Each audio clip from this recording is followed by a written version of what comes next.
Over the past couple of weeks, we've gone over the top 40 prospects at wide receiver, cornerback, the edge position, and looking at all the potential fits for the Green Bay Packers in the upcoming draft, comparing them to previous thresholds that Brian Gutekunst has stood by from previous drafts. Things like height, weight, RAS, arm length, all things play a factor into what players the Packers have or have off their draft board. So in today's video, we're going to dive into the top 40 interior defensive linemen in the upcoming 2025 NFL draft and which ones fit the Packers threshold. And we're going to take it a step further. We're not just going to look at interior defensive line as a broad statement. We're also going to look at more so pass rusher guys, the 3 tech to 5 tech guys, and then also nose tackle guys, 0 tech, 1 tech, whatever you want to look at it as. We're going to split those guys into 2 different groups because they are 2 different positions, and the Packers could definitely draft one at each position. They lost TJ Slayton. They definitely need to add a nose tackle, run stuffing style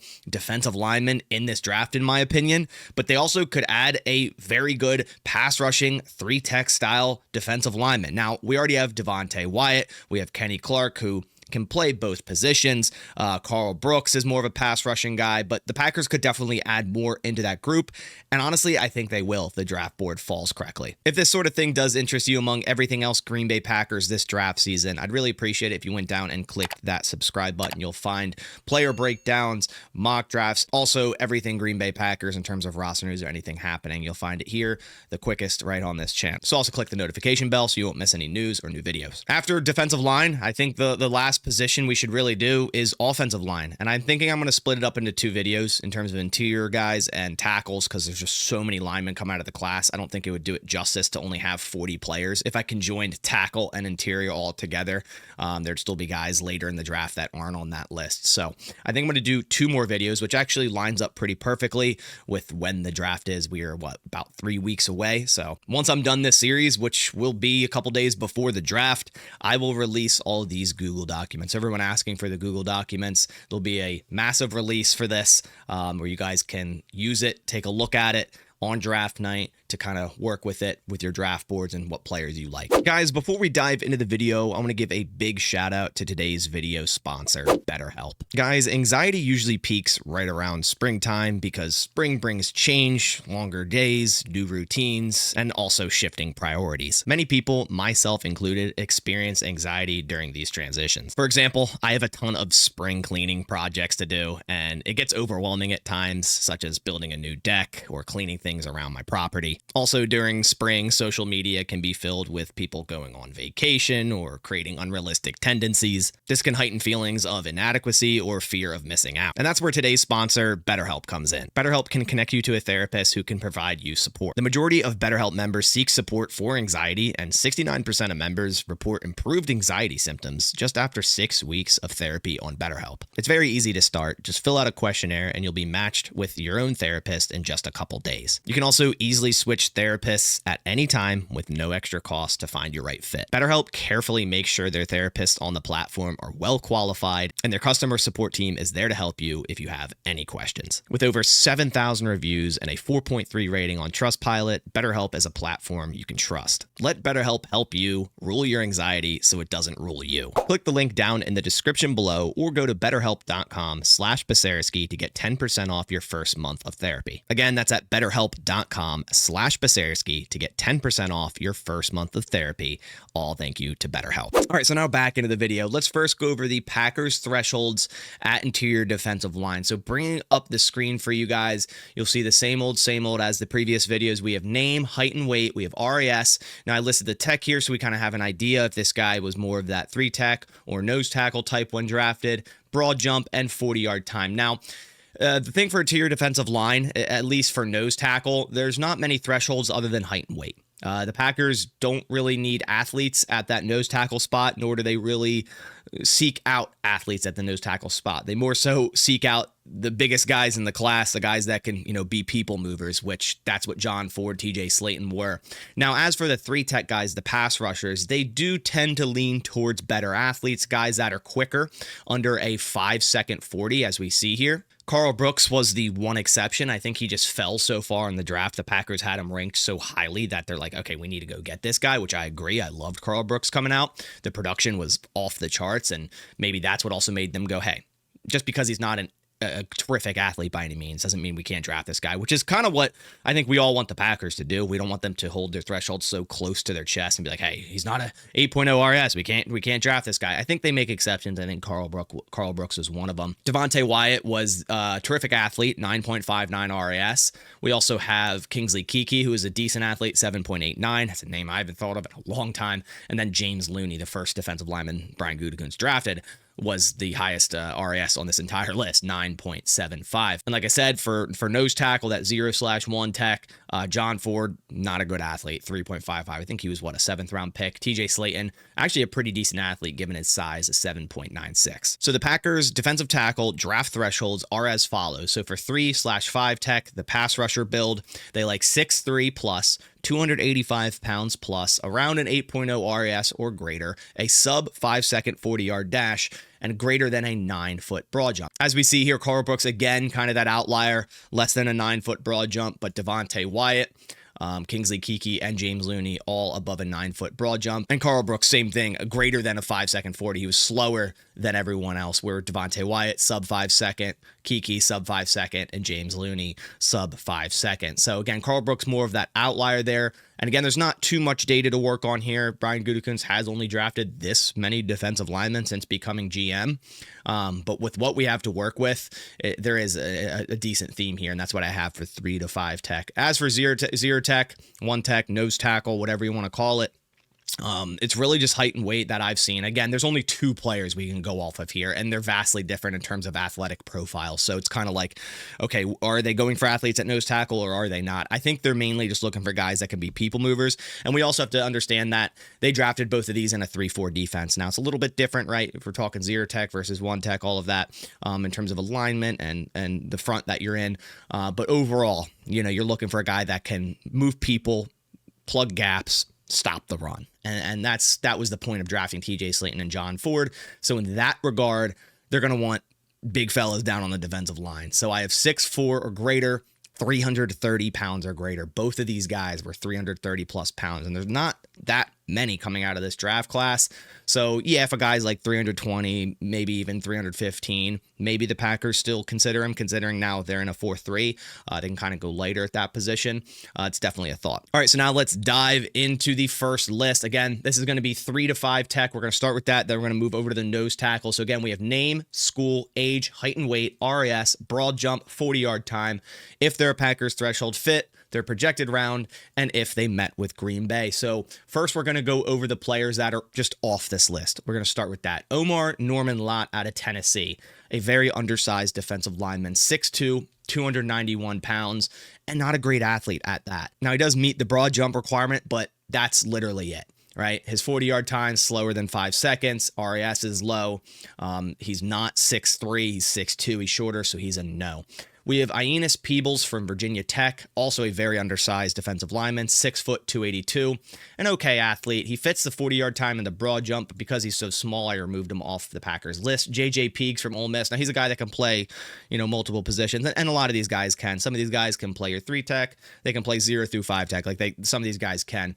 From Ole Miss here, 6'2", 309, so close, 1 inch lower. Again, if it's close enough, I'll put it in orange, but his RAS is very low, 4.81, lower than Carl Brooks, so I removed him off the list because, the 40-yard time is also very, very low there. Junior Tafuna from Utah here fits the height and weight requirement, but doesn't meet broad jump, doesn't meet 40-yard time, and isn't a great athlete. Now, again, this is very, very similar to where Carl Brooks was. So, I have him listed as a no just based off of the numbers, the statistics. But again, just because I put a no here doesn't mean on draft night you couldn't hear this name called. You definitely could.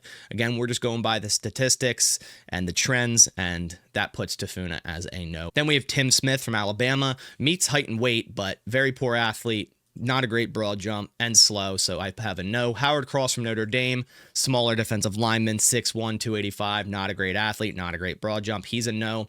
Thor Griffith, although a terrific name, and actually played some good football at Louisville. A little bit undersized and didn't test. So you could put him as a maybe. Like, he could be on the Packers radar, but he didn't test and he's a little bit undersized by an inch. But again, that's so close that he could definitely be on the Packers radar. The final two no's are Simeon Barrow Jr. from Miami. Very undersized, 6'1", 283, but is a very good athlete. So if they consider, which they really wouldn't consider him an edge because they like their edges also very tall. So that's, again, another reason why I have him as a no here. Eric Gregory from Arkansas is the last no at 3-5 tech, 6'3", 319. So height and weight's good, but a little bit of a lower athlete, but good broad jump and a slower 40. This is a guy that's 7th round / undrafted free agent. So yeah, he could be on the Packers board. They tend to open those thresholds a little bit as the draft goes on, but based on our statistics, I have him as a no. As for the maybe threshold fits, I have Walter Nolan. I think he'll be on the Packers board, but he didn't test, so I really can't compare it to anything. If you look at his tape, there's some concerns, but there's also so much explosion and so much potential. So I have him as a maybe. Shamar Turner out of Texas A&M. He fits height and weight, but didn't test. So I have it as a maybe. A lot of these are this case. Players continue to, or less and less players continue to not test at the combine, which is going to make this more and more difficult every single year. Vernon Broughton from Texas definitely has the height and weight, didn't test, so I have him as a maybe. Joshua Farmer from FSU has the height and weight, has the broad jump, doesn't have the 40-yard time, and is very close on RAS. He's kind of in that, he's above Carl Brooks range, but not in that 8.0 plus range yet, so very close, so I have him as a maybe. Riley Mills from Notre Dame, 6'5", 291, so fits that, but didn't test, so he's a maybe. Tonka Hemingway, another amazing name. I mean, there's some great names in this defensive lineman class. 6'3", 284, so he's 1 pound off of that threshold, but again, that's so close. I have him as a maybe. You could even put him as a yes here because it's so close. 5.02 and 1 pound off. You could probably put Tonka Hemingway as a yes here, but I have him as a maybe. Peyton Page out of Clemson has the height and weight. Has the RAS, has the broad jump, but not quite there on the 40-yard, so I have him as a maybe. Again, he's another one that, yeah, you could put as a yes, but I put him overall as a maybe. Now let's go over the yes fits for the Green Bay Packers. Derek Harmon, definitely a yes fit. Sub 5-second 40, height and weight thresholds. He at least tested his 40, and that's why I put him as a yes rather than a maybe compared to Walter Nolan. Darius Alexander, height and weight, RAS, broad jump, 40-yard time, all match. He's a yes. TJ Sanders, same thing. Height and weight, RAS, broad jump, 40-yard times, all match. He's also a yes. Ty Robinson, same thing. Height and weight, RAS, broad jump, 40-yard time. He's a yes. There's a trend here for these yes guys. Ty Hamilton and Jared Harrison Hunt, same thing. Height, weight, RAS, broad jump, 40-yard time, all match. They're both yeses. Same thing with Keziah Izzard from Penn State, 6'3", 298. RAS matches, broad jump matches, 40-yard time matches. He's also a yes. All right, so now let's go over the zero techs, the one techs, the nose tackle guys, the people movers, the gap stuffers, the run stuffers, right? Let's go over these guys. First, we'll go over the nose. This one pains me. It's CJ West out of Indiana. He's a guy I really like, but he's super undersized. But again, the Packers have moved to a 4-3. We've yet to really see them draft heavily for a 4-3. Obviously, they switched to it last year under Jeff Hafley. I think this year we could see some thresholds change on the defensive line, whether that's at edge or that's interior defensive line. We could. I'm going off of what the history says, but again, the defense did change, so some of this can. But CJ West is a guy I really like, but undersized, 6'1", 316. And again, this 0-1 tech nose tackle build for the Packers that they have drafted, and it's only 2 of them, 6'4" or greater, 330 pounds or greater, and CJ West is far off of that, although he is a great athlete, but I have him as a no. Jordan Phillips, same thing, 6'2", 312. Again, RS doesn't really matter too much here. I have it listed just so you guys can see, but again, John Ford was a very poor athlete. Slayton was a pretty good one, so I just have it listed. It doesn't mean too much, but again, I just have it listed, but really I'm just looking at height and weight for a threshold fit here because there's not much to go off of. So Jordan Phillips is a no. Nash Hutmacher from Nebraska, 6'3", 212, again undersized, so he's a no. Keontae Hamilton from Rutgers, 6'3", 305, good athlete though, but I have him as a no due to the height and weight. Brandon Brown from Utah, height and weight, no. Fatorma Mulba, he's a guy I really like. I found him doing this research, doing this graph here, or this page here. He's a guy out of Baylor that his stats are off the charts. I implore you to go look him up, and he's a terrific athlete. He's not even on the consensus big board. Fatorma Mulba, he's not even on it. 700 total players. He's not on it. I don't know how. Go look up his stats, man. It's crazy. Someone's going to get a 7th round / undrafted free agent steal in Fatorma Mulba, but in terms of nose tackle, he doesn't fit the Packers thresholds. And again, for these guys, I looked up where they projected the NFL level, not only that, but where they played at college. So if they played a bunch, in the inside, like where that 0 tech, 1 tech is, I listed them here. But some guys that didn't really play there too much, such as Tyleik Williams, but will be more of a nose tackle, interior guy at the NFL level, I listed here because that's their projection at the NFL level with that size. As you see, Tyleik Williams, 6'3", 334. As for the maybes, we have Jamari Caldwell from Oregon. He's very close. He's got the weight. He's 332. It's just he doesn't have the height, 6'2". So I have him as a maybe here. Cam Horsley I have as a maybe only because he played under Jeff Hafley, right? The height and weight aren't there. 6'3", 312. I really like him. I added him to this list because Jeff Hafley could quite literally go, hey, we need to go get Cam Horsley. And if he says that, Brian Gutekunst might not hold him to the same threshold, right? Zeke Bigger, 6'5", 321. I have him as a maybe. I think he would be on the Packers list just because he's 9 pounds shorter or lighter than what they have drafted. I think the height and weight threshold there, an athlete, is good. So Zeke Biggers is a maybe. And then the final maybe is Jay Toya out of UCLA, another guy I really like. It's underrated here. 6'2", 342. So it doesn't have the height, but definitely has the weight. I have him as a maybe. As for yes threshold fits for nose tackle, Kenneth Grant, height and weight match, Alfred Collins, Tyleik Williams, Deone Walker, Cameron Jackson, Nazir Stackhouse, Desmond Watson. I don't know. He technically fits the height and weight. He's 6'6", 464. That's not a typo. If you didn't know about Desmond Watson, look him up. I'm interested to see if a team drafts him and can coach him up, implement him somehow. Is he on the Packers board? I put yes. I don't know.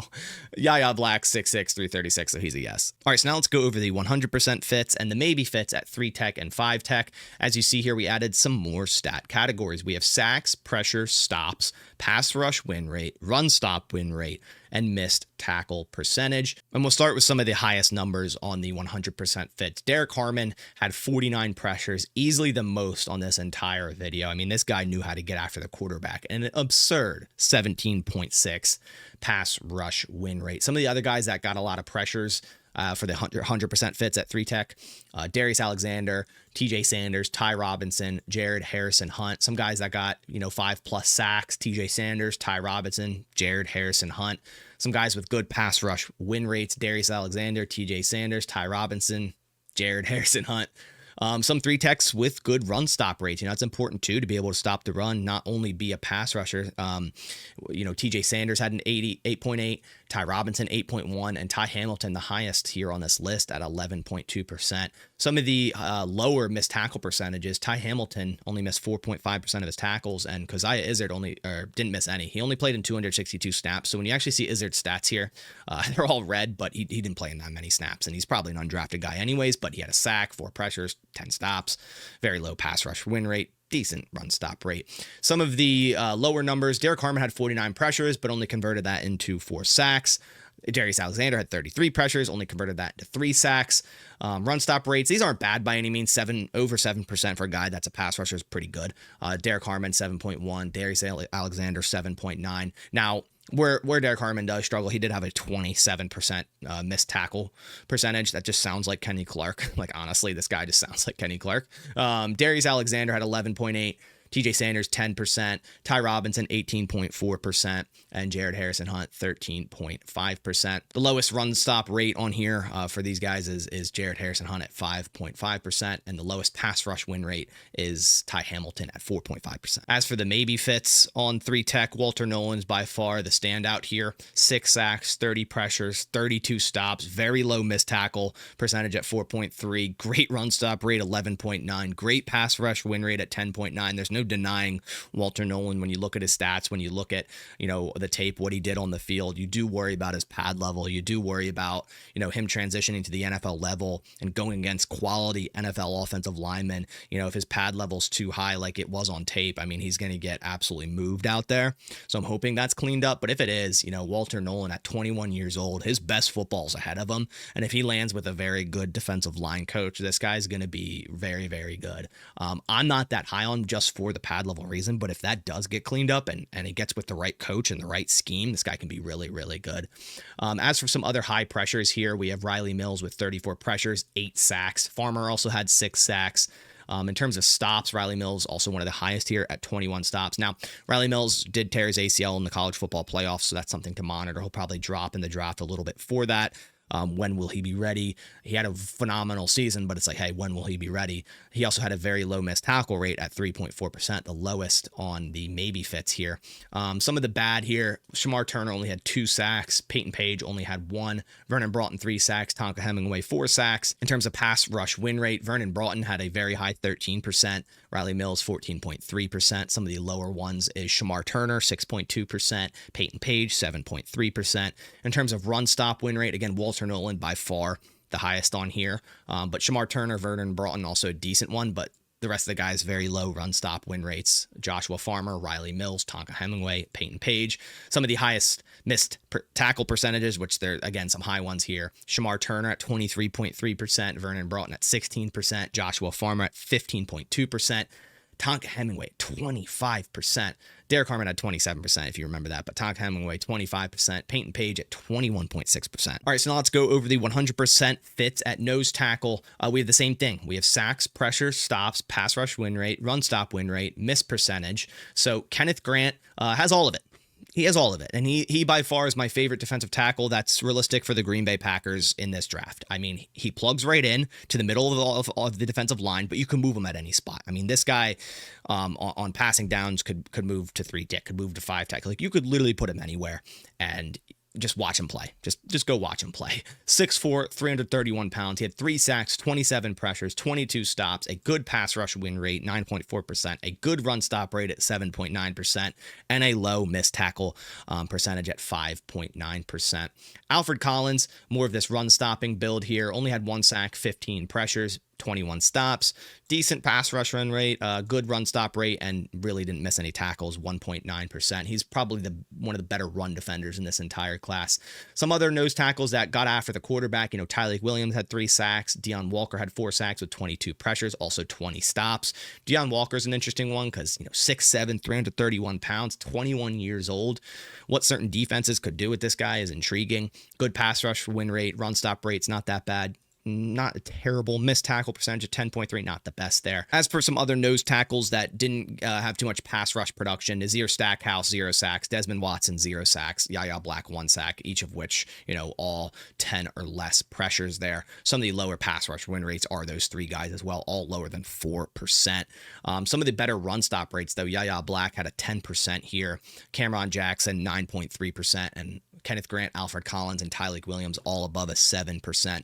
Some of the really good, lower missed tackle percentages for nose tackle here, Kenneth Grant, Cam Jackson, Nazir Stackhouse, Yaya Black, and some of the higher ones, we have Tyleik Williams at 14.6%, Deion Walker at 10.3%, and Desmond Watson at 9.5%. Finally, the maybe fits at nose tackle, there's only 4 of them here, Jamari Caldwell, Cam Horsley, Zeke Biggers, and Jay Toya. Toya by far the best pass rush production out of this list, 29 pressures, but also the most stops. Toya, again, I think is going to be, a very underrated guy at the back end of this draft. I mean, good pass rush win rate, terrific run stop rate, not a terrible missed tackle percentage here.